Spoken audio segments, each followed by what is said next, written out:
ഈ ഒരു ഡയറി എൻ്റെ കസിൻ എനിക്ക് 2 വർഷം മുന്നത്തെ ഒരു ബർത്ത്ഡേക്ക് തന്നതാണ്. അത് കണ്ടാലേ മനസ്സിലാവുമല്ലോ, ഞാനത് ഇതുവരെ ഒന്നും ചെയ്തിട്ടില്ല. കാരണം വെച്ചാൽ എനിക്ക് ഇങ്ങനത്തെ എന്തെങ്കിലും ക്യൂട്ട് സാധനങ്ങൾ കിട്ടിയാൽ അത് നശിപ്പിക്കാതെ സൂക്ഷിച്ച് വയ്ക്കുക എന്നുള്ളൊരു മൈൻഡാണ്. പക്ഷേ ഞാനത് സൂക്ഷിച്ച് വെച്ച കാരണം ചെറിയ പ്രശ്നങ്ങളൊക്കെ ഉണ്ട് ഇതിന്. അപ്പോൾ ഇന്ന് ചെയ്യാൻ പോകുന്നത്, ഞാൻ ആദ്യമായിട്ട് ചെയ്യാൻ പോകുന്നൊരു ജേർണലാണ്. ഇതിന് ജേർണലെന്ന് പറയാൻ പറ്റുമെന്ന് എനിക്കറിയത്തില്ല.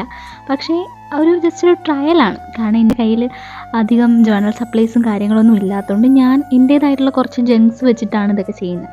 ആദ്യത്തെ ഈ സ്റ്റെപ്പ് ചെയ്തപ്പോൾ തന്നെ എനിക്ക് മനസ്സിലായി ഇത് കയ്യിൽ നിന്ന് പോയി ശരിയായില്ല എന്ന്.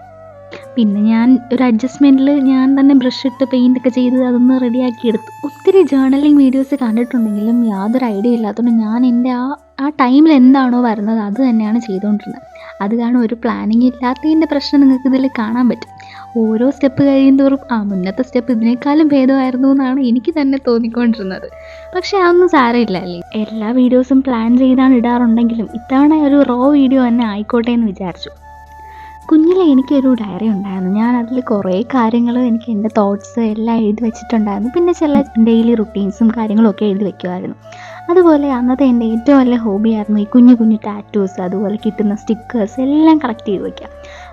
പക്ഷേ അന്നൊന്നും ഇതുപോലെ ജേർണലിങ് ചെയ്യുന്നതിൻ്റെ ഐഡിയ ഒന്നും ഇല്ലാത്തതുകൊണ്ട് തന്നെ അതെല്ലാം ഇപ്പോഴും അതേപോലെ തന്നെ ഇരിപ്പുണ്ട്. അത് ഞാൻ വരുന്ന ഏതെങ്കിലും ജേർണലിങ് വീഡിയോയിൽ തന്നെ കാണിച്ചു തരാം. അത് വെച്ചിട്ട് തന്നെ ഒരു ജേർണൽ ചെയ്യാം.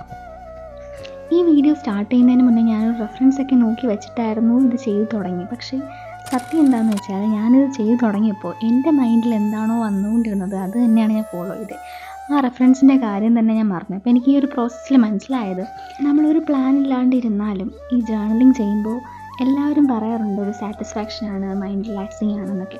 എനിക്കതിൽ സത്യം പറഞ്ഞാൽ അത് തോന്നിയായിരുന്നു. കാരണം ഇത് സ്റ്റാർട്ട് ചെയ്തപ്പോൾ മൈൻഡിൽ ഒത്തിരി തോട്ട്സ് ഉണ്ടായിരുന്നു. ഇത് എങ്ങനെയായിരിക്കും ഇതിൻ്റെ ഔട്ട്പുട്ട്, ശരിയാവുമോ, രസം ഉണ്ടായിരിക്കുമോ കാണാൻ. പക്ഷേ എനിക്ക് ഈ ജേർണലിങ് എന്ന പ്രോസസ്സ് ഇഷ്ടപ്പെട്ടു. അപ്പോൾ അടുത്ത വീഡിയോയിൽ ഇതിനേക്കാളും ബെറ്ററായിട്ട് ചെയ്യാം. Thank you.